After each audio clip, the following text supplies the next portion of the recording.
Bonjour ou bonsoir amis de YouTrading, c'est Denis 10 de Pépitor et on se retrouve comme toutes les semaines pour un débrief sur les cryptos. Les cryptos cette semaine, il y a eu des gros décrochages et on va regarder ça un peu sur les graphes et surtout on va parler du Luna. Le Luna qui s'est presque mis en banqueroute entre guillemets, qui est presque sorti de la cote alors qu'elle cotait plus de 100 dollars il y a 3 semaines de ça. Elle était à 0,0004 dollars samedi dernier. Et je vais vous expliquer un peu tout ce qui s'est passé avec les provocations du plus gros actionnaire du Luna et un peu comment a réagi le marché sur ce test d'effort entre guillemets. Bon, on fera ça dans un deuxième temps. On va commencer faire un débrief express sur les cryptos. Donc, très important cette semaine. Je vais encore recommencer depuis le début, mais depuis le temps que je le dis, ça s'est vraiment passé en fait sur le Bitcoin. Voilà. Donc, en vue hebdo, on a ce premier bull run à 19 665 points fin décembre 2017 et dès qu'on l'a traversé fin 2020, on est allé chercher les plus hauts à 66 000, donc le cours multiplié par 3, voire 4, de décembre 2020 jusqu'en avril 2021. Et dans cette hausse, on a noté trois gros paliers. Un palier bas qui a retenu la première consolidation du premier mouvement à 30 000 points, un palier moyen qui a arrêté ce premier mouvement à 40 000 points plus, puis le palier supérieur qu'on n'arrive pas à passer qui est de 60 000 points. On l'a méché en avril 2021 et on l'a méché à la fin de l'année dernière.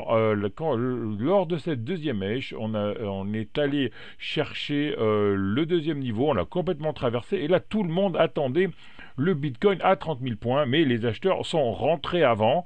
On a fait une consolidation de cette jambe de baisse ici. Hein. Si on regarde notre ami Fibonacci, son retracement, on voit qu'on a fait 38,2% de retracement de Fibonacci et là on a continué à descendre. Grosse alerte la semaine dernière sur les 34 000 et cette semaine on casse les plus bas de l'année.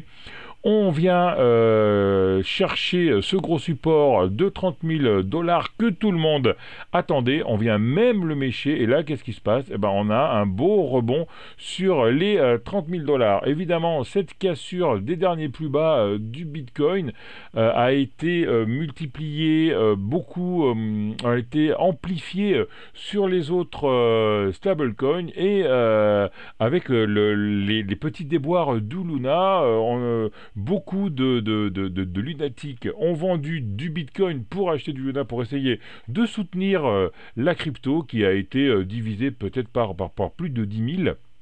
Mais rien n'a été fait, c'est peut-être aussi ce qui a fait un peu ce sell-off sur le Bitcoin. Mais pour l'instant, on tient toujours en hebdo les 30 000 dollars. Donc à suivre si on arrive à revenir sur ces 30 000. C'est peut-être intéressant là de mettre quelque chose, enfin on verra, hein. Remarquez, on a quand même un faux croisement baissier ici. On a une attaque baissière depuis 1, 2, 3, 4, 5, 6, 7 semaines. On a des bougies rouges, donc attention. Peut-être que ce palier ne tiendra pas. Hein. De toute façon, la grosse résistance, c'est 19 790 points. C'est 20 000 dollars, pardon. Hein. En crypto, on parle en dollars. Donc, on va voir si on vient chercher la M200 et le bas ici. Donc, soyez prudents. Si on regarde ça en daily, on voit bien l'attaque baissière qu'on a eue ici avec une magnifique bougie de retournement. Les vendeurs ont pris la main pendant une bonne partie de la journée pour amener le cours jusqu'à 26 000 dollars. C'était un peu la panique. Et puis les acheteurs en fin de journée ont repris la main pour faire un doji, bougie de retournement. Et derrière, on a trois bougies vertes qui sont quand même pas très encourageantes, hein. Ce sont des petites bougies vertes avec des longues mèches acheteuses dessous. Ce qui fait peur aussi sur le Bitcoin, ce que j'aime pas du tout, c'est qu'on avait un canal baissier ici, hein. Je l'avais tressé la semaine dernière en vous disant que c'était pas très catholique entre guillemets parce qu'on n'avait pas beaucoup de points sur ce bas de canal baissier, mais on voit vraiment qu'il a joué son rôle, hein. Cassure ici et on est en plein pullback actuellement. Si on n'arrive pas à reprendre ce canal baissier, on pourrait aller rechercher des bas encore plus bas. Mais on est quand même en excès baissier. On voit la distance de la M20 au prix qui est très importante, donc on va probablement aller chercher cette M20. On voit que là on est en train de travailler la M7, 1, 2, 3, 4, 5, 6, 7 bougies où on est presque neutre. On verra si on fait encore une ou deux bougies comme ça, la M7 va devenir horizontale, on va attendre la M20, on va consolider ce mouvement de baisse et là on verra au moment où on aura le contact M7, M20, soit la M20 sera bien descendante et la M7 ira prendre la M20 et repartira vers le bas, soit la M20 sera plus horizontale et on aura plus de force sur la M7 pour croiser vers le haut et aller chercher ce haut de canal baissier. Donc pour l'instant on est toujours baissier tant qu'on ne revient pas dans ce canal, on est toujours très baissier tant qu'on ne revient pas sur ce canal. Si on revient dans le canal, on est juste baissier, on pourra aller rechercher la M20 comme target, dérive latérale à prévoir donc sur le Bitcoin. Si on regarde l'Ethereum maintenant, donc l'Ethereum en weekly, on avait comme gros support lors de la montée, voilà, je vais bien le dessiner, voilà, les 2100 dollars qu'on a méché, on vient fermer dessus, on a fait un plus bas que le bas du mois de janvier, donc nouvelle attaque baissière, deuxième jambe, comme pour le Bitcoin, non croisement haussier ou faux croisement haussier, parce que la M7 était passée au-dessus de la M20 et rebond sur la zone des 2070 points et rebond également. Quatrième bottom, quatrième touchette sur les 1778 dollars. Donc là, vu la distance entre la M20 et les prix, on va probablement un peu digérer cette grosse attaque baissière des deux dernières semaines. Si on regarde ça en daily, on voit bien les attaques baissières pendant 1, 2, 3, 4, 5 séances, 6 séances, 7 séances, et depuis 3 séances, on essaye d'aller rejoindre la M7, léger contact avec la M7, avec 3 bougies vertes, mais très courtes. On verra si on part en trend très baissier en faisant M7 ball inf, M7 ball inf, ou alors si on vient rechercher la M20 et on part sur une consolidation de cette baisse. Donc attention, si on casse les 1800 points, on pourrait aller nettement plus bas. Mais bon, je privilégierais plutôt une petite dérive latérale cette semaine. Le Solana maintenant, comme un peu toutes les cryptos, on a cassé par le bas. On avait donc cette zone, ce range ici. On est allé chercher cette semaine la trendline que je vous avais, la target que je vous avais mis la semaine dernière, et on est même allé presque rechercher la trendline inférieure, hein. Donc on est allé rechercher un plus bas de mai 2021 et on est presque allé rebondir sur un plus bas d'avril 21. Donc c'est chaud, hein, ça en casse par le bas, les bandes de Bollinger bien ouvertes, et on fait bol inf M7. On a fait un T1, T2, T3, T4, T5, T6, T7, T8.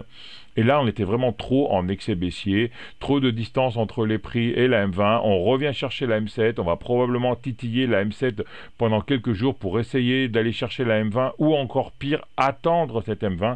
Si on ne va pas attaquer la M20 et si on l'attend, ce sera vraiment juste une période transitoire où on vient souffler avant d'aller chercher une autre vague de baisse. L'atome maintenant. Alors l'atome, on est à 11 euros. Hein. On est allé chercher la target que je vous disais la semaine dernière. Si on cassait les 17, on allait chercher les 9. Et puis pareil, on a ces trois petites bougies vertes pour aller chercher cet M7. Je pourrais vous faire un peu toutes les cryptos, mais elles se ressemblent toutes. Hein. Grosse attaque baissière, target basse touchée. Donc dans le cas du fantôme, c'est le bas du canal baissier et trois bougies de consolidation de cette attaque baissière. On va chercher la M7 et là tout se joue ici. Hein. Soit on a de la force pour aller chercher la M20, soit on fait une dérive latérale.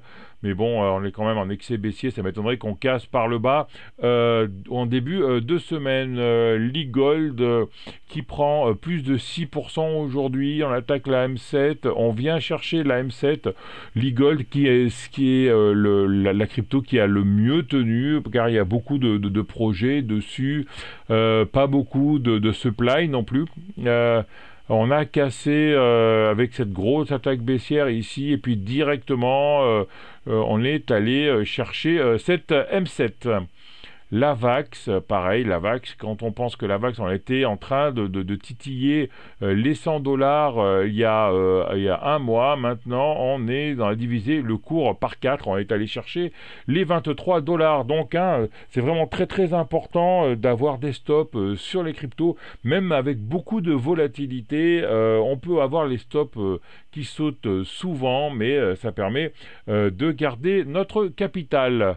On va finir rapidement avec le SAND et le DOT. Donc le SAND, on casse par le bas, on vient prendre les bols et on vient rechercher la M7. Et ce sera pareil pour le DOT.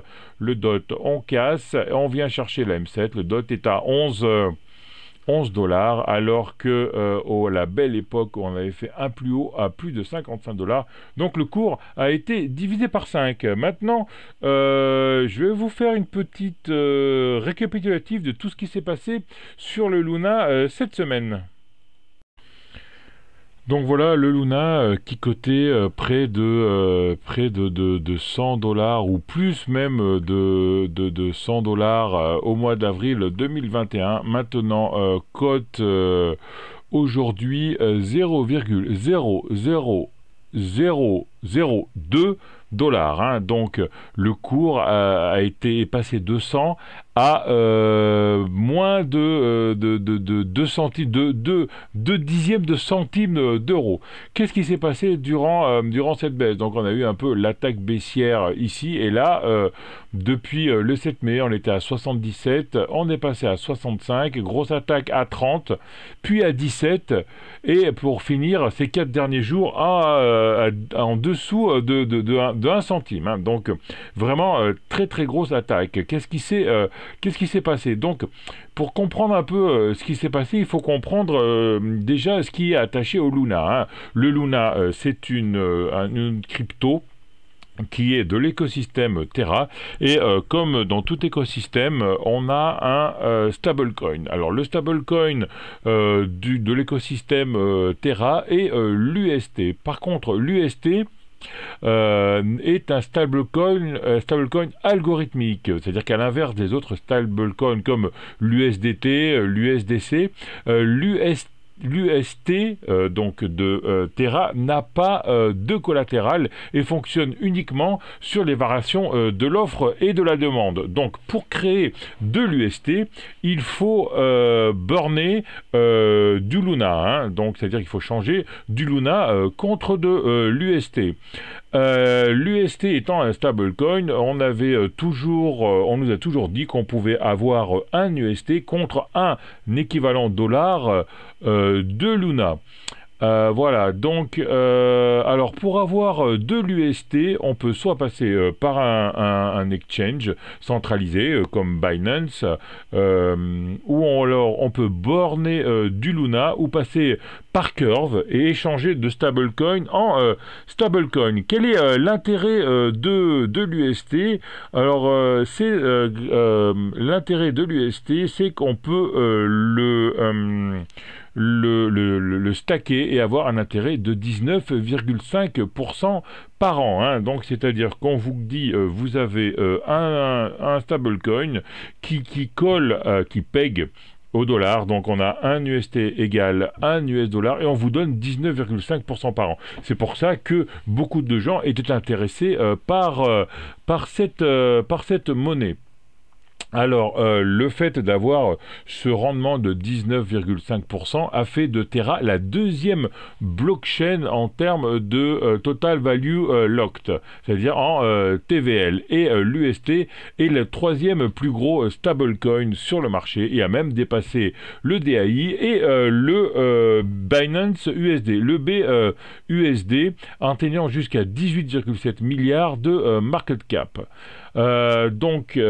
Casey, on avait déjà eu une première alerte au mois de janvier quand l'UST s'était dépégué de l'US dollar à cause du désastre de Abracadabra. Donc Abracadabra proposait non pas 19,5% comme sur encore d'intérêt, mais 100%. Alors quand on s'est aperçu qu'en fait le patron d'Abracadabra était un scammer, on a eu un dépeg de l'UST. Le Luna avait perdu 50% de sa valeur, mais bon, le test de souffrance avait plutôt pas mal marché et le Luna donc l'UST avait repégué à l'US et comme avait donné confiance aux investisseurs et le cours du Luna a alors été multiplié par 2. À ce test réussi, le patron de Luna, Do Kwon, était devenu un peu arrogant. Il disait que le Luna allait bouffer carrément toute la blockchain.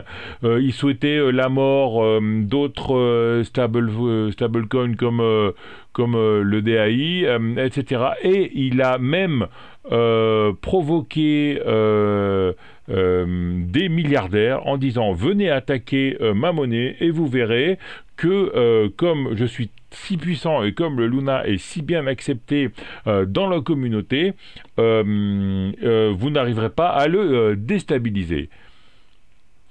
Il a même fait un pari de 10 millions de dollars là-dessus. Donc, attaque de l'UST, on commence à déséquilibrer les poules entre l'UST, l'USDC et le DAI.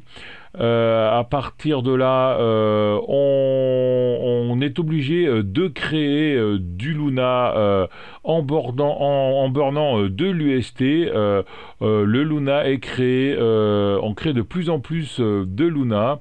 Par exemple, dans la journée du 8 mai, on a dû créer 300 millions de dollars de Luna pour essayer de récupérer un peu, de repéguer l'UST à $1. Hein. Donc ensuite, le 13 mai, 300 millions de dollars. On a eu ensuite 2 milliards d'UST sortis le 13 mai. Le 9 mai, on arrive par cette manière à garder un peu l'UST pégé au US dollar. L'UST flirte avec les 0,99 $ pour arriver quand même à fin de soirée 0,92 $. On sort ensuite 1,36 milliard d'UST d'encore et on crée 2,7 millions de Luna. Hein. Donc on envoie beaucoup de Luna sur le marché. On est en train de diluer le Luna et c'est pour ça qu'on a cette chute. On a ensuite un fort déséquilibre dans les poules. On voit les gens qui burnent de plus en plus de l'UST contre du Luna pour ne pas subir le dépeg de l'UST en fait. Hein. Voilà, donc le cours du Luna chute de près de 40%. Et on voit que là, c'est vraiment le début de la fin. Hein. On a mis 1,5 milliard de dollars de budget sont alloués aux market makers sur les exchanges pour maintenir le peg de l'UST. Donc là, ensuite, on est obligé même de vendre sa réserve de Bitcoin. Le Luna vend sa réserve de Bitcoin et n'a plus de Bitcoin, ce qui peut également aussi expliquer un peu la chute du Bitcoin à ce moment-là. Le 10 mai, c'est durant la nuit du 10 mai que vraiment l'enfer a commencé. L'UST chute jusqu'à 0,6 dollars sur Binance. Voilà. On sort ensuite dans la journée 6 milliards d'UST d'encore. On crée 40 millions de Luna. À ce moment-là, Do Kwon sort de son silence et dit que le 10 mai, qu'ils ont un plan pour remonter le Luna et on le voit déjà nettement moins arrogant. On apprend ensuite que la Luna Foundation cherche à lever des fonds. Mais donc quand on lève des fonds, on dilue encore plus le Luna. Donc, mais comme à ce moment-là, le Luna est à 20 dollars, donc si on veut lever ces 1,5 milliard de dollars, ça correspond à presque entre 20 et 30% de tous les tokens en circulation. Donc on perd complètement le concept de l'exchange décentralisé, puisqu'on a 20 ou 30% des tokens dans la même main. Le 11 mai maintenant, donc le 11 mai, on a un dépeg encore plus important de l'UST qui passe à 0,225 dollars. Je vous rappelle que normalement, l'UST égale à 1 dollar. C'est un stablecoin. Et ça continue, on sort 3,1 milliards d'UST d'encore et on crée 1,2 milliard de Luna. Donc le cours du Luna, là, passe de 19 dollars à 1 dollar, perd 95%. Et là, vraiment, c'est la fin. À ce moment-là, Do Kwon envoie un tweet en demandant, en incitant la communauté à burner de l'UST pour avoir du Luna et même multiplie par 4 la possibilité de minter sur les cryptos. Mais bon, là, c'est un peu la débâcle et tout le monde essaye de sortir du Luna et sortir de l'UST pour récupérer ce qu'il y a à récupérer. Donc voilà, et là, c'est vraiment la fin. Voilà, j'espère que vous avez aimé cette petite histoire. J'ai essayé d'être le plus synthétique et le plus clair possible. Donc, c'est vraiment une attaque qu'on a connue sur le Luna suite à l'arrogance de son président, de son créateur, qui voulait vraiment la mort de toutes les autres cryptos, et en fait, tout le monde s'est un peu uni, et puis voilà, le Luna maintenant est à 0,0002% et est même disparu de la côte de Binance. Voilà, amis de YouTrading, c'était Denis 10 de Pépitor pour ce petit débrief express sur les cryptos et une tentative d'explication de ce qui s'est passé sur Luna. Personnellement, moi, je n'ai jamais connu ça. On ne parle pas d'un shitcoin ou d'une toute petite monnaie. C'était quand même, je vous rappelle, l'écosystème Terra était la deuxième plus grande TVL du marché. L'UST était presque, Terra était presque devenu aussi gros que Ethereum. Donc on parle vraiment d'une grosse chute. Et c'est pour ça que le Bitcoin a suivi et toutes les autres cryptos ont suivi. Le Bitcoin a tenu parce qu'ils avaient un gros support à 30 000 points, mais ça a vraiment été la débandade sur toutes les autres cryptos. Voilà. On se retrouve la semaine prochaine pour un petit débrief des cryptos, en espérant que cette faillite du Luna sera bien digérée par les marchés et que le Bitcoin pourra tirer les marchés cryptos vers le haut. Merci, faites attention à vous et à la semaine prochaine.